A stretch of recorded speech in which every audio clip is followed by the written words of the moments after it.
जय माता दी। राधे राधे।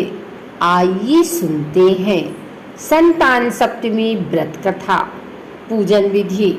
यह व्रत संतान प्राप्ति एवं उनकी रक्षा के उद्देश्य से किया जाता है।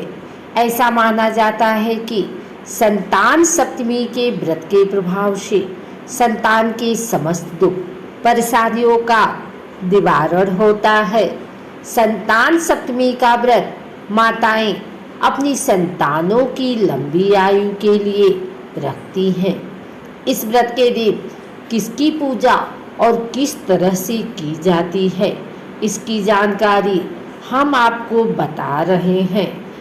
यह व्रत हिंदी पंचांग के अनुसार भादो मास शुक्ल पक्ष की सप्तमी के दिन मनाई जाती है। इसे ललिता सप्तमी भी कहा जाता है। हर वर्ष संतान सप्तमी मनाने की तिथि अलग अलग दिन होती है। यह व्रत स्त्रियां पुत्र प्राप्ति की इच्छा हेतु करती है। यह व्रत संतान के समस्त दुख परेशानी के निवारण के उद्देश्य से किया जाता है। संतान की सुरक्षा का भाव लिए स्त्रियां इस व्रत को पूरी विधि विधान के साथ करती है।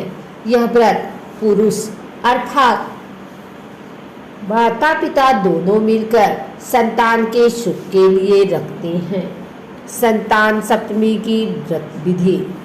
भाद्रपद शुक्ल पक्ष की सप्तमी के दिन प्रातः जल्दी उठकर स्नान कर माता पिता संतान प्राप्ति के लिए अथवा उनके उज्जवल भविष्य के लिए इस व्रत का प्रारंभ करते हैं। यह व्रत पूजा दोपहर तक पूरी कर ली जाए तो अच्छा माना जाता है। प्रातः स्नान कर स्वच्छ कपड़े पहनकर विष्णु जी शिव पार्वती की पूजा की जाती है। दोपहर के वक्त चौक बनाकर उस पर भगवान शिव पार्वती की प्रतिमा रखी जाती है। इनकी पूजा कर उन्हें चढ़ाया गया प्रसाद ही ग्रहण किया जाता है और पूरे दिन व्रत रखा जाता है। शिव पार्वती की प्रतिमा को स्नान कराकर चंदन का लेप लगाया जाता है। अक्षत, श्रीफल, नारियल, सुपारी अर्पण की जाती है। दीप प्रज्वलित कर भोग लगाया जाता है। संतान की रक्षा का संकल्प लेकर भगवान शिव को डोरा बांधा जाता है।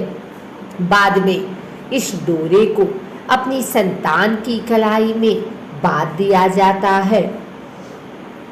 इस दिन भोग में खीर पूरी का प्रसाद चढ़ाया जाता है। भोग में तुलसी का पत्ता रख उसे जल से 3 बार घुमाकर भगवान के सामने रखा जाता है। परिवारजनों के साथ मिलकर आरती की जाती है। भगवान के सामने मस्तक रख उनसे अपने मन की मुराद की जाती है। बाद में उस भोग को प्रसाद स्वरूप सभी परिवारजनों एवं आस पड़ोस में वितरित किया जाता है। आइए सुनते हैं संतान सप्तमी व्रत कथा। पूजा के बाद कथा सुनने का महत्व सभी हिंदू व्रत में मिलता है। संतान सप्तमी व्रत की कथा पति पत्नी साथ मिलकर सुने तो अधिक प्रभावशाली माना जाता है। इस व्रत का उल्लेख श्री कृष्ण ने युधिष्ठिर के सामने किया था। उन्होंने बताया यह व्रत करने का महत्व लोमस ऋषि ने उनके माता पिता देवकी वसुदेव को बताया था। माता देवकी के पुत्रों को कंस ने मार दिया था, जिस कारण माता पिता के जीवन पर संतान शोक का भार था, जिससे उभरने के लिए उन्हें संतान सप्तमी व्रत करने को कहा गया। अयोध्या का राजा था नहुष। उसकी पत्नी का नाम चंद्रमुखी था। चंद्रमुखी की एक सहेली थी जिसका नाम रूपमती था। वो नगर के ब्राह्मण की पत्नी थी। दोनों ही सखियों में बहुत प्रेम था। एक बार वे दोनों सरयू नदी के तट पर स्नान करने गए। वहाँ बहुत सी स्त्रियां स्नान कर संतान सप्तमी का व्रत कर रही थी। उसकी कथा सुनकर इन दोनों सखियों ने भी पुत्र प्राप्ति के लिए इस व्रत को करने का निश्चय किया, लेकिन घर आकर वे दोनों भूल गए। कुछ समय बाद दोनों की मृत्यु हो गई और दोनों ने पशु योनि में जन्म लिया। कई जन्मों के बाद दोनों ने मनुष्य योनि में जन्म लिया। इस जन्म में चंद्रावती का नाम ईश्वरी एवं रूपमती का नाम भूषणा था। ईश्वरी राजा की पत्नी एवं भूषणा ब्राह्मण की पत्नी थी। इस जन्म में भी दोनों में बहुत प्रेम था। इस जन्म में भूषणा को पूर्व जन्म की कथा याद थी, इसलिए उसने संतान सप्तमी का व्रत किया, जिसके प्रताप से उसे 8 पुत्र प्राप्त हुए। लेकिन ईश्वरी ने इस व्रत का पालन नहीं किया, इसलिए उसकी कोई संतान नहीं थी। इस कारण उसे भूषणा ने ईर्ष्या होने लगी। उसने कई प्रकार के भूषणा के पुत्रों को मारने की कोशिश की, लेकिन उससे भूषणा केवल के प्रभाव से उसके पुत्रों को कोई क्षति नहीं पहुंची। थक हार कर ईश्वरी ने अपनी ईर्ष्या एवं अपने कृत्य के बारे में भूषणा से कहा और क्षमा मांगी।